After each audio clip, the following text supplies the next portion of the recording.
Welcome back. So we are discussing normative and empirical approaches. In previous class we discussed what is normative and what is empirical approaches. So simply we can say that normative approach means it gives importance to the values. Theoretically it based on. That means it tells ought to be. It may or may not be possible. It tells which is good. To have a good institution, good system, what we have to do. So these things the normative approach discuss. But whereas the empirical approach, it is quite opposite to the normative approach. It tells what is exactly we have, what system exactly we have, what is the state, what is the government, what type of system we are existing. These things it discuss. It is completely based on the facts. For example, normative method, theoretically what is democracy? Empirical approach, practically what type of democracy we have, what we are practicing, whether it is really democracy or not. So these things focused by the empirical approach. So this is the simply we can say that normative and empirical approach. Normative approach, it is also known as philosophical approach. In this, basically we have the three approaches, that is philosophical approach, historical approach, institutional approach. First of all, we have to see what is philosophical approach.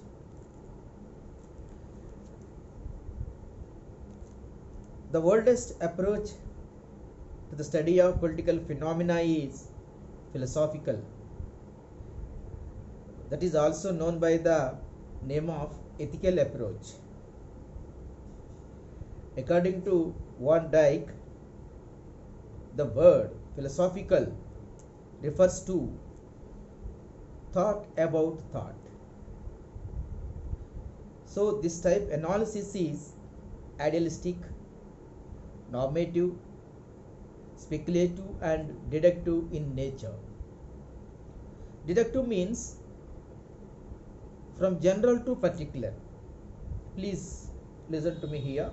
The deductive method means come to a conclusion on basis of the general to particular. General to particular means generally we have an opinion. The general opinion we apply to a particular person, particular thing. For example, all men are bad. So this is the general opinion. For example, men are not good. So all men are not good, though some X is also not good, Y is also not good. So this is general to particular. So this is the thing. They observe and study different facts and then comes to certain generalizations. This approach concerned with what the state should be or what the state ought to be rather than what is a state. Philosophical approach is generally identified with value preferences. The emphasis is on moral and rational premises. This approach is based on the view that values are inevitable and essential for evaluating political phenomena. It aims at evolving standards of right and wrong for the purpose of a critical evaluation of the existing institutions, laws and policies.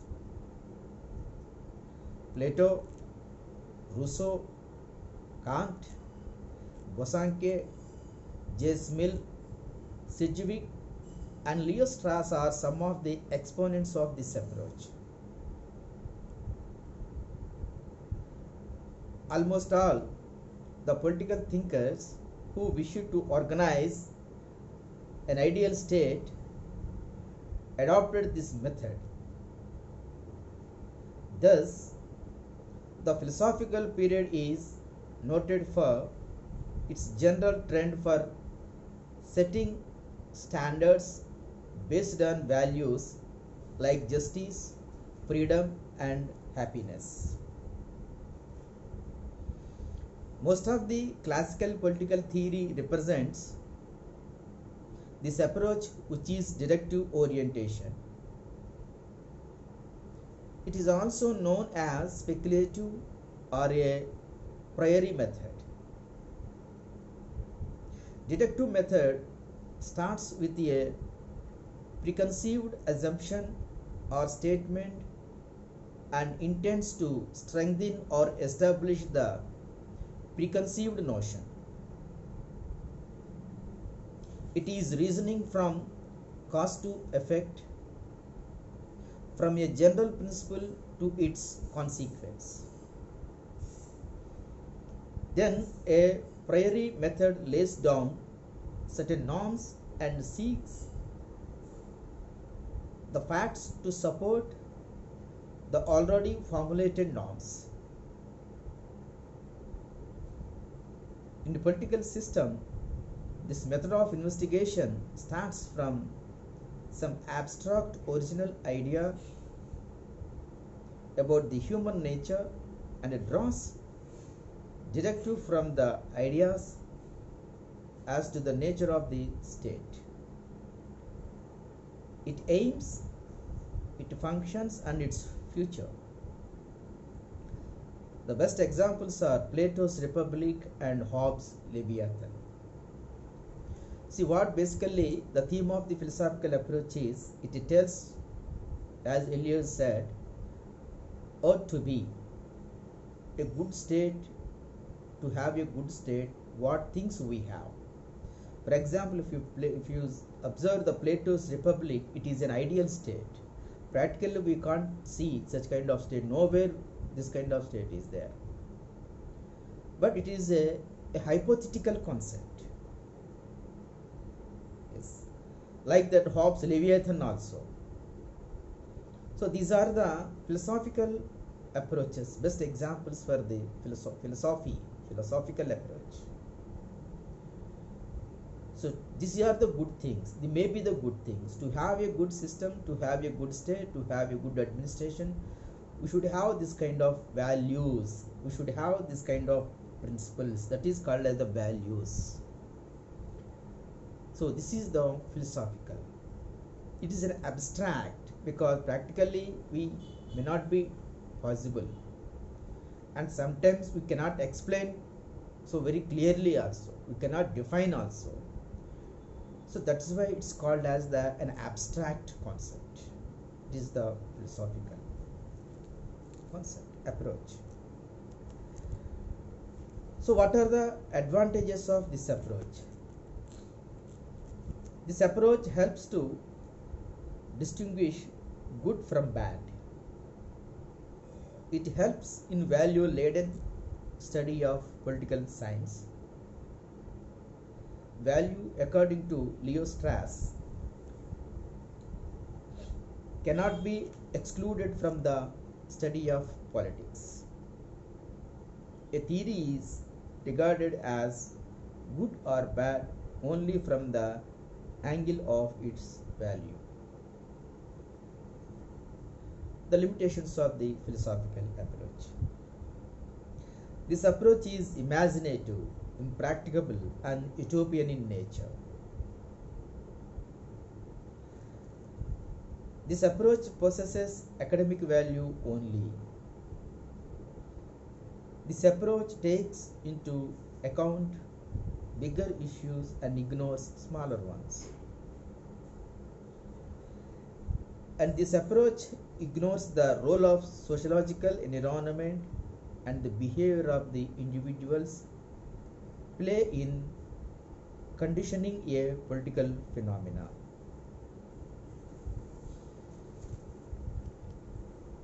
And last one is, this approach is speculative and abstract in nature. It is said that such type of approach takes us far away from the world of reality. So these are the some limitations of the philosophical approach. That means it is an imaginative concept. So practically may not be possible sometimes. So we can imagine like anything. There is no any limitations for the imagination. Simply we can sit somewhere and we can say something about imaginary things. Easily we can say. So this is the philosophical approach. But it helps to identify which is good and which is bad, which is not good. So this is the purpose or limitations of the philosophical approach. This is the old and the traditional approach. Now the second one is the historical approach.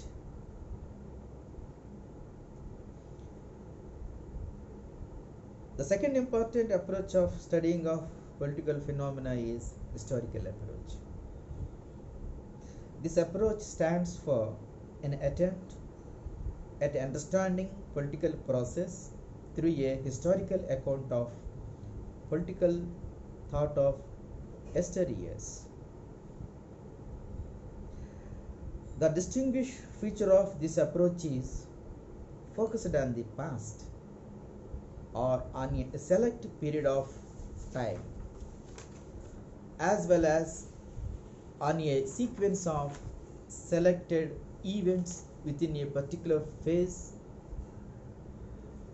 so as to find out an explanation of what the institutions are and are tending to be more in the knowledge of what they have been and how they came to be, what they are, then in the analysis of them as they stand. Montesquieu, Seeley, Maine, Freeman, and Lasky are some of the eminent exponents of this approach. The best example for historical approach in political science is George H. Saban's A History of Political Theory. History serves as a best kind of laboratory for political phenomena. It is the storehouse of incident pertaining to human life. It keeps in secret the record of the progress and downfall of human civilization and culture. The origin of every political institution can be traced in the pages of history. The historical approach stands on the assumption that the stock of political theory comes out of socio-economic crisis and the reactions they leave on the minds of the great political thinkers. The conditions of ancient Greece created Plato and Aristotle. Likewise, the conditions of the 17th century England produced Hobbes and Locke. The capitalist system of the 19th century created Mill and Marx. Obviously, in order to understand political theory, it is equally necessary to understand clearly the time, place, and the circumstances in which it was evolved. So, the main theme of the historical approach is to understand the present system, the present institution. Definitely we should go to the history. That means past. For example, if you understand, if you analyze the present local self-government or present democracy, we have to trace out the origin of the democracy, the Greece city states, what system they followed, what methods they adopted, the evolution of the democracy, the evolution of the parliamentary system. To understand such things, definitely we have to go for the past or a particular period. If you observe the present tax levying system, the administration, definitely we have to go through the Mughals or Britishers. A particular time maybe, or a particular period, or a particular year, or a particular tenure, like this. Yeah. So this is the purpose of the theme of the historical approach. That means to study, to analyze the present situations. Definitely we have to go for the history.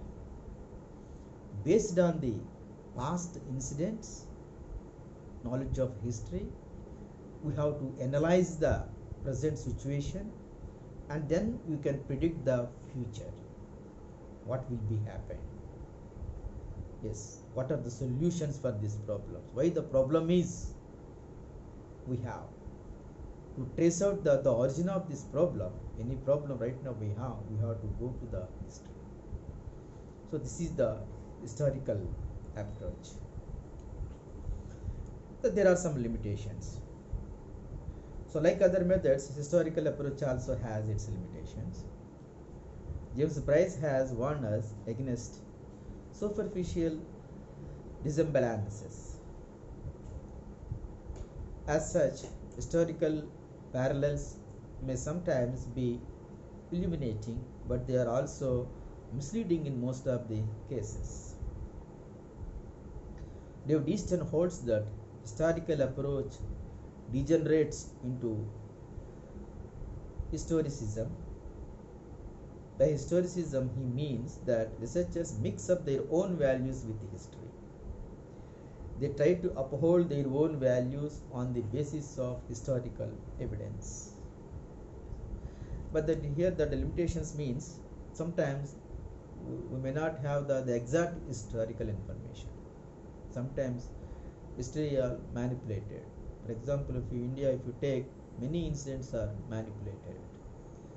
If you take any freedom, if you take the freedom movement, or if you take some 1857 Sepoys Revolt, or some incident, some movements, there are misinterpretations or wrong interpretations are there in our history.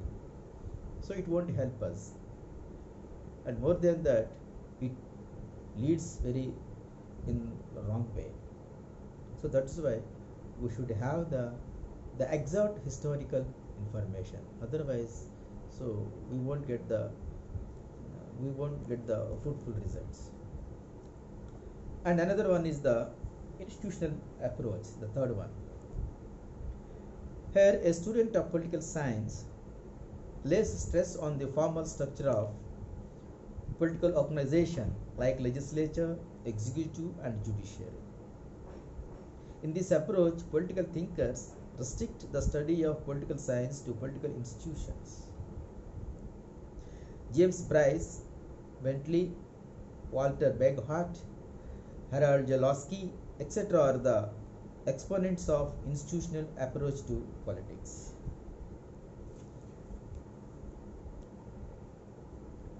In that study, they include state and government, classification of governments like monarchy, tyranny, aristocracy, oligarchy, polity and democracy, dictatorship, parliamentary and presidential, unitary and federal, like this. Identification of levels of governments, central level, state level and local level, are the chief concerns of this approach. This trend may be discovered in the writings of a very large number of political scientists from Aristotle. He analyzed 158 constitutions of the ancient Greek city-states, and Polybius in the ancient, to Bryce and Feiner in the modern periods.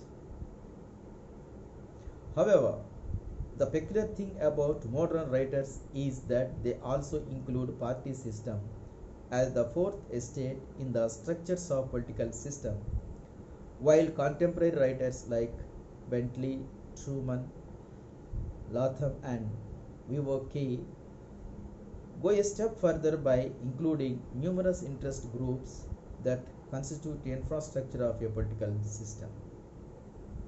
That is why institutional approach is also known by the name of structural approach.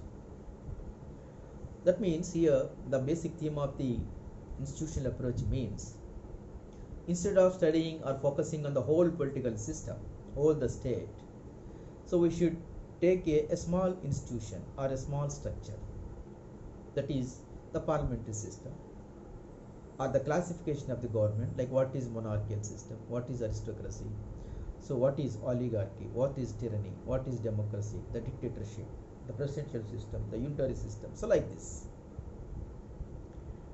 And the legislature, it is an institution, executive, it is an institution, and judiciary, it is a structure. So we have to focus on a particular, a small unit or a small institution, a particular structure, and we have to analyze it. We have to trace out the origin and what are the drawbacks, what is the evolution, and to have a better institution, what we have to. For example, if you take the legislative system, the present legislative system, that is the parliamentary sessions or state assembly sessions are degrading year by year. Yes, there is no valuable discussions, there is no proper behavior, so there is no proper values in the house when they are conducting the sessions. So there is a different type of attitudes. So to understand, to have a better legislative system, to have to focus on this particular legislative system, to identify the things, the problems, and we have to go for the solutions. So this is called as the institutional. Like judiciary, how the present judiciary system is working. What about the past? What are the loopholes? What are the drawbacks? Does the people have the confidence on the judiciary or not, or believing or not? To have the better judiciary system, what we have to do?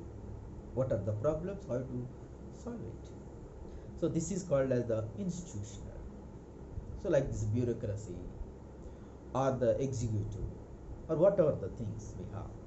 If you take a particular, a small institution or a particular structure or a particular unit, to analyze it, focus on it, and discuss and identify the problems and find out the solutions, that is the institutional approach. Here also sometimes there is some limitations. It ignores the role of individuals who constitute and operate the formal as well as informal structures and substructures of your political system. And it neglects the fact that the institutions are coordinated by the sociological factors. This approach does not clarify as to what is to be included or excluded from its study. Therefore, it has not been considered as a standard approach. And it does not help in formulating a theory. It ignores the study of international institutions and limits itself to the study of national institutions, which is only a halfway approach to the problem. So for like all other approaches, this institutional approaches also has some limitations, because sometimes some institutions are interdependent and every institution influenced by the sociological factors. So our Indian democracy is influenced by the Indian sociological factors, cultural factors. That means the caste and religion and financial status and all these things. In England, democracy system depends on, influenced by their sociological conditions. So these are some limitations. And the fourth one, last one, is the legal approach. Legal approach stands for an attempt to understand politics in terms of law. This approach treats the state primarily as an organization for the creation and enforcement of law.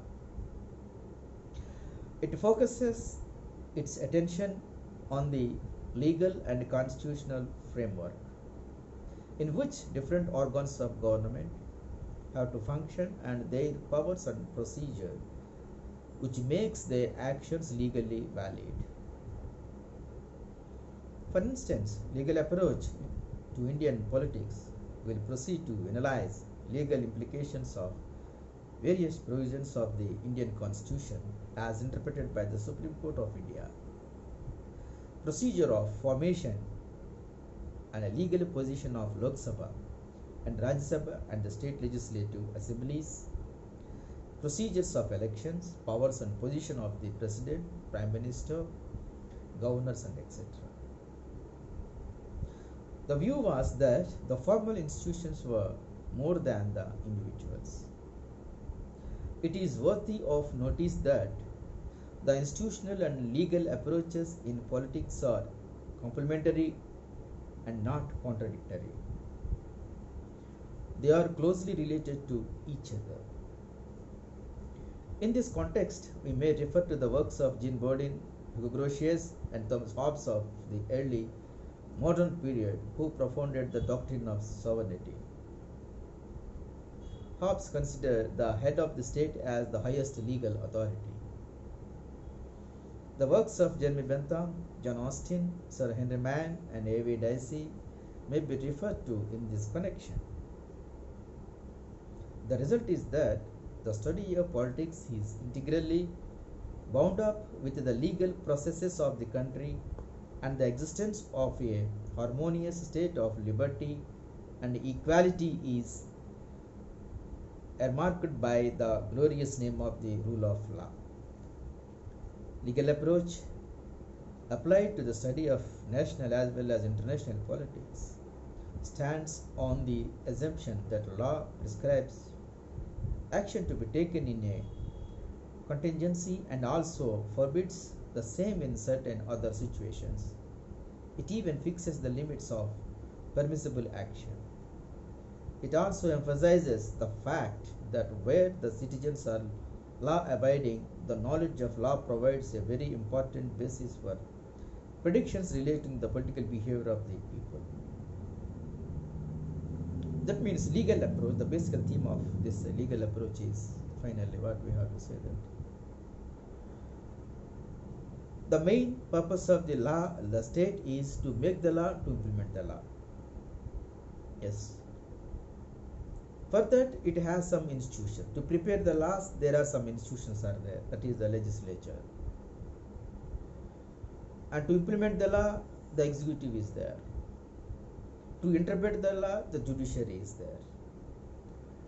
How the laws are made in the system, what type of laws they are making, how they are implementing, so how the courts are interpreting. So to focus on this things, it is called as the legal approach. According to this approach, the main purpose of the state is to make the laws and to implement the laws, and to have further we have some systems, some institutions. As we said, discussed in institutional approach, all these institutions are making and implement the laws and interpret the laws. That is the thing. That means the legal approach and institutional approach are the complementary, they goes together. Yes. Simply, so this legal approach means the legal, the process, how we are making the laws and implementing, how the people are reacting on that. So this is the legal, the theme of the legal approach. The one limitation is that the legal approach may prove inadequate in understanding the complex political forces, processes, behaviors which might operate outside legal formal framework, yet it is not entirely insignificant. Of course, sometimes the legal things are influenced by the outside forces. International or national things are influenced by the local things. National laws are influenced by the international factors, or local laws are influenced by the national factors. So sometimes we may not find out such things. So these are the one limitation. So we have discussed four approaches in normative method, that is the legal approach, institutional approach, and historical approach, philosophical approach. Thank you. Next class we discuss empirical approach.